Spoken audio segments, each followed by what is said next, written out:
നമ്മുടെ കൊല്ലത്ത് ആദ്യമായിട്ട് റം ഐസ്ക്രീം വന്ന കാര്യം നിങ്ങൾ അറിഞ്ഞായിരുന്നോ? കാര്യം പറഞ്ഞോട്ടെ, alcohol is injurious to health. നിങ്ങൾ ഇതുവരെ റമ്മ് ട്രൈ ചെയ്ത് നോക്കിയിട്ടില്ലെങ്കിൽ ഇതൊന്ന് ട്രൈ ചെയ്ത് നോക്കിയാൽ കറക്റ്റ് അതിൻ്റെ ഒരു മണവും ആ ഒരു ടേസ്റ്റും ഒക്കെ അറിയാൻ പറ്റും. അത്ര അടിപൊളിയായിരുന്നു ഈ ഒരു ഐസ്ക്രീം. അത് കഴിഞ്ഞ് പിന്നെ ഞങ്ങൾ ട്രൈ ചെയ്ത് നോക്കിയത് ഇവരുടെ പാനായിരുന്നു കേട്ടോ.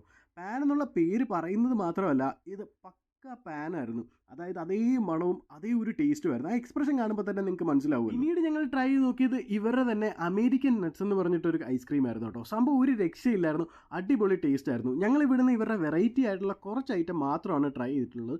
നിങ്ങൾ അവിടെ പോവുകയാണെന്നുണ്ടെങ്കിൽ ബാക്കി വെറൈറ്റീസ് ഒക്കെ ട്രൈ ചെയ്ത് നോക്കിയിട്ട് എങ്ങനെയുണ്ടെന്നുള്ളത് കമൻറ്റ് ചെയ്യാൻ മറക്കണ്ട. ഐസ്ക്രീംസ് മാത്രമല്ലാണ്ട് ഇവരുടെ കയ്യിൽ ഐസ്ക്രീം കേക്ക്സും അവൈലബിൾ ആയിരുന്നു. ഞങ്ങൾ ആദ്യം ട്രൈ ചെയ്തത് ഇവരുടെ ബ്ലാക്ക് ഫോറസ്റ്റും പിന്നെ ട്രൈ ചെയ്തത് റെഡ് വെൽവെറ്റും ആയിരുന്നു. രണ്ടും ഒരു രക്ഷയില്ല, അടിപൊളി ടേസ്റ്റ് ആയിരുന്നു കേട്ടോ. ഇവരിൽ ഷുഗർ ഫ്രീ ഐസ്ക്രീംസും അവൈലബിൾ ആണ്. അപ്പോൾ ലൊക്കേഷൻ വരുന്നത് കൊട്ടിയം ഡ്രീംസ് മാളിലെ ഡെയറി ഡേ.